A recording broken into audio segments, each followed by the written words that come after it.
Thank you, Speaker Martin Romualdez, for that very enthusiastic introduction. Please take a seat.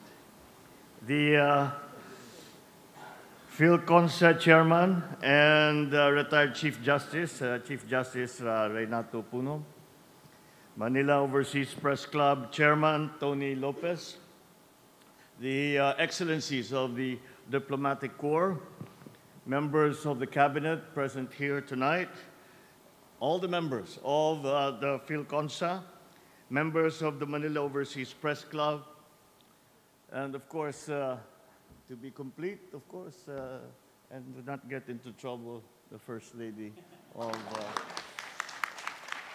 my house and of the country. My fellow workers in government and my private sector partners, other distinguished guests, ladies and gentlemen, good evening. It's with great pleasure to join you all today to commemorate this year's Constitution Day. My gratitude goes to the Philippine Constitution Association for its very kind invitation. The commemoration of the Constitution Day this year comes at with such propitious timing.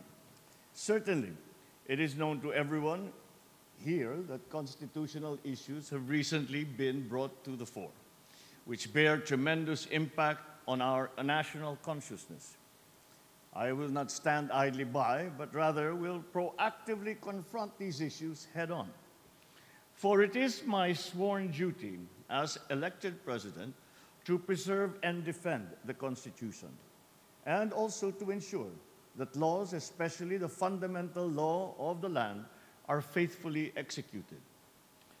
Moreover, as Commander-in-Chief of the Armed Forces and having control and supervision over our police forces, I bear the paramount mandates of maintaining peace and order in our land and in preserving our national territory and security.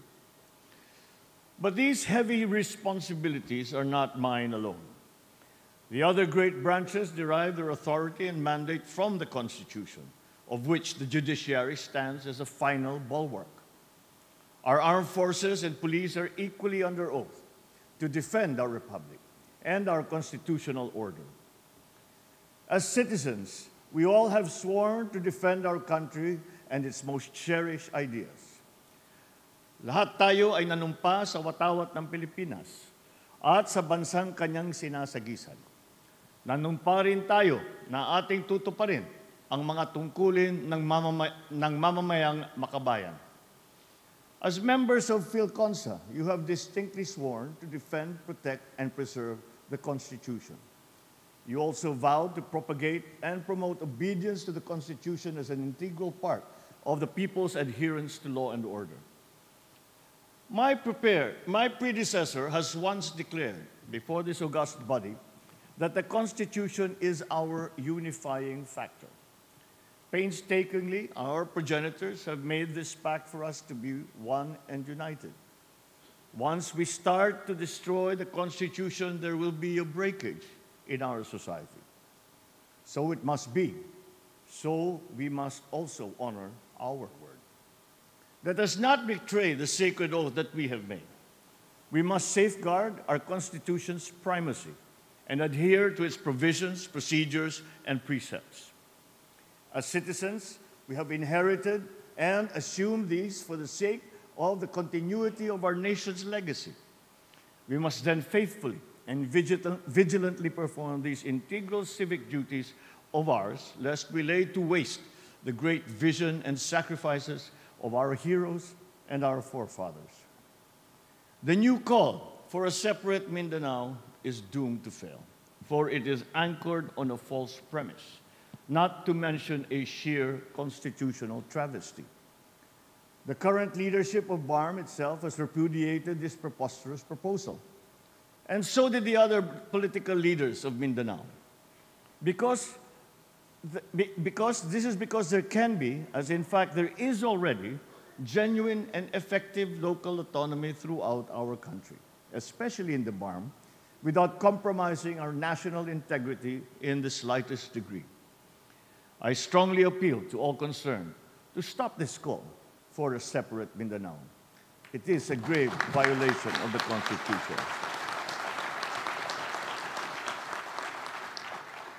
Hindi ito ang bagong Pilipinas na ating hinuhubog. Bagkus, ito ay pagwasak mismo sa ating bansang Pilipinas. Our Constitution calls for a united, undivided country.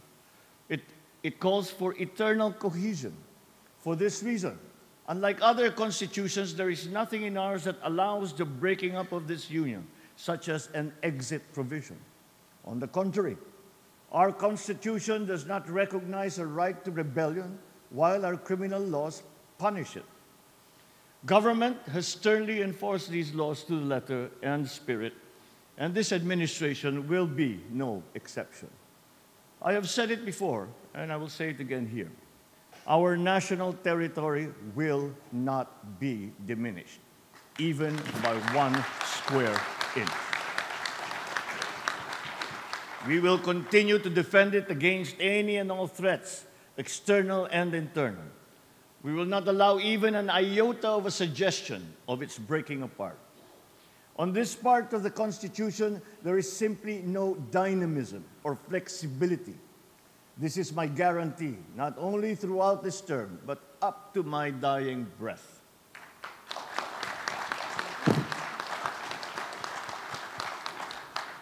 Fittingly, as I said 2 weeks ago during the 125th anniversary of the establishment of the First Republic, a divided republic cannot prosper.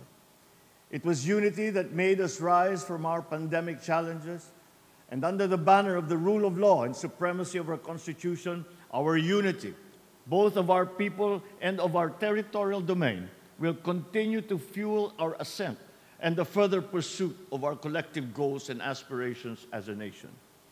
We must then galvanize our people and rally them to preserve the Republic and everything that our flag symbolizes, its 3 stars and its sun.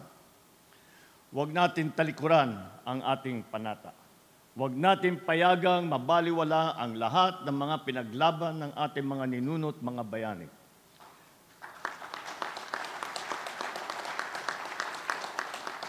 Our country's economic well-being is a distinctly important concern. Many sectors of society, particularly business, have pointed to certain economic provisions in the Constitution that inhibit our growth momentum. Anchored on these restricted provisions, there are laws that prohibit certain kinds of foreign investment and thus limit our economic potential and our global competitiveness. That is why, since the 8th Congress, there have been no less than 300 measures filed in the House of Representatives calling for the amendment of these economic provisions of our Constitution.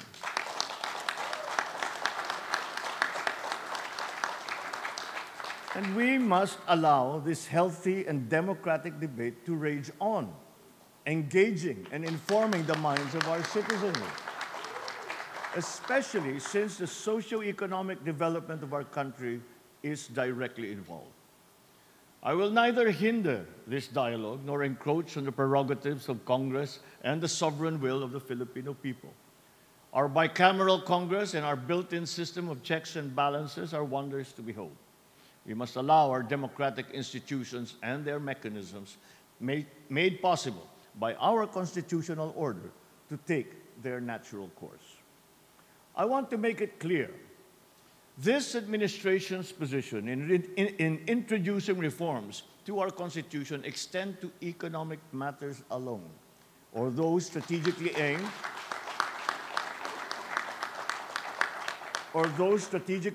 at boosting our country's economy.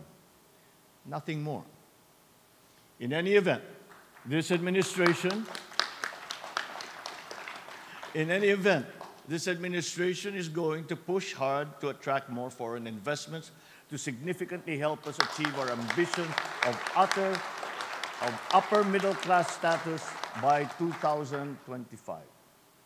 Despite nearly 16% decrement in our net foreign direct investment inflows, our economy continues to grow and is expected to grow further by between 6.5% to 7.5% in this year, 2024. Over the Over the decades, PhilConsa has stood witness to 2 constitutional changes and countless constitutional issues. Dutifully, you have proven yourselves to be a proactive witness and defender of our constitutions, past and present. It is once again being called upon for its role as a Constitution's vanguard.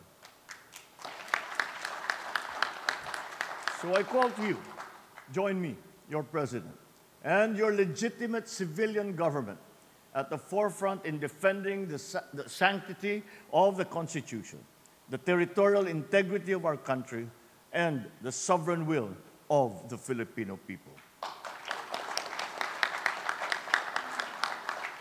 Rest assured, as President of our great republic, I will continue to live up to the recognition that you have bestowed upon me almost a decade ago as a great protector of the Constitution.